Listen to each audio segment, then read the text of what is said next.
İnşallah otumuzu çəkdik. Şamaxı şəhərinin, yox, şey var orada, kvadrat yer var. Şamaxı şəhərinin dağ göylər kəndidir inşallah. Otumuzu çəkdik, inşallah arpamızı çəkirik.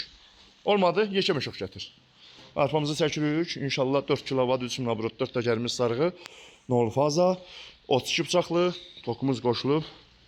Daha alüminyum xət demişdim, qoşmayıb, bu dönlərdən qoşub, mis xətdən qoşub, inşallah alüminyum çəkəcək. Birim bəyək uçtu kəndən verdik, indi birim bura gətirmişik inşallah, dağ göylər kəndə. Gözəl dayımız, Elşad dayımız ha? Elşad dayımız. Kim istəsə, gəlib dağ göylərdə Elşad dayıcının hədində baxa bilər aparata. Cəhərdən dayıya kömək olsan. İstəyirsən qal orada. Hə, həmsə qal orada. Rezin şortuyla rezin, dök. Biraz ver də arpa dayı, birini gətir. Azdır, birini gətir. Gətir. Dayı maşallah şunurlar deyib belə. Gələn kim dedi usta, bu şunurdan çəkim. Dedim yox bu şunurdan. Elektrik, buna dayıya məsləhət görüb bu şunurdan. Dedim elektrik edin. Usta deyir ki, bu şunura mən zəmanət verirəm. Mis qızır. Alüminyumdan çək qızmasın. Yəni alüminyumdan motor boğulmur. Ot çək, arpa çək, buğda çək, saman çək, yonca çək, bıyan çək, nə çəksən bir də nəm çək. Nəmi didib atarsınız, qurunu çox atarsınız. Bax arpamızı boşaltdıq, bax. Mən də gətireyim. Bəsdir. 2 qap boşaldıq. İnşallah bir dənə xodda aparat yığsın. Doldurmaq olar mı? Doldura bilərsən ha. Bir dənə xodda inşallah dayı. Dayı xodda.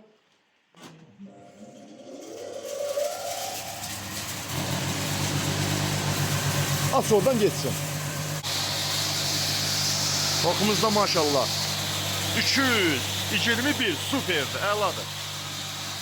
Arpamızın getməyini göstərəm, baxın.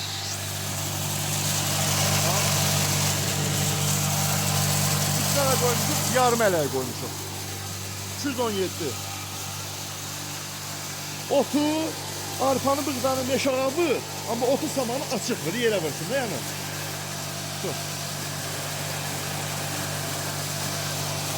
İnşallah onu yarım ələyə qoymuşuq, onu da çəkdiyini göstərəcəm, Allah'ın köməkliyi ilə. Dayı gör buradan ağarıb, bax, şifirin suyu var ha. Gözəl daydı, bax. Bunun sudan, yağışın suyundan da istifadə edir. Bura, belə turb eləyib, yağışın suyunda hamara vermir. Su gəlir, tökülür bura. Bundan da yəqin maliyevana istifadə edir də, bax. Bax, maşallah. Bura bir dənə kanyok qoyub, yağışın suyu tökülür ora, buradan fırlanır, gəlir. Sudan da yəni israfçılıq eləmir. Yəni dayı belə daydı, gözəl daydı, bax. Allah canına dəyməsin. Həm əziyyət çəkən daydı, Allah xeyrin versin. İnşallah 2 qap bundan arpa tökmüşdük yarım ələyindən. Şamaxı şəhərinin Dağgöylər kəndindəyik. Elşad dayının qapısında. Dayı bir dənə boşalt zəhmət olmasa baxaq. Buna qoyaq səhifəyə, Allah xeyir versin. Aparatlarımın qardaş, baxın. Biz 2008-2009-dan işləyirik. Məndən qabaq da, məndən sonra da bizim sektör alanlar aparatımıza 1 il zamanəti var. 1 il ərzində motor yanmır, xarab olmur. Xarab olar, bıçaq verərik. Setka xarab olar, setka verərik. Nətər doğru et dayı? Bunu yəni həm quzu, həm... Bəli, polnu yiyəcək.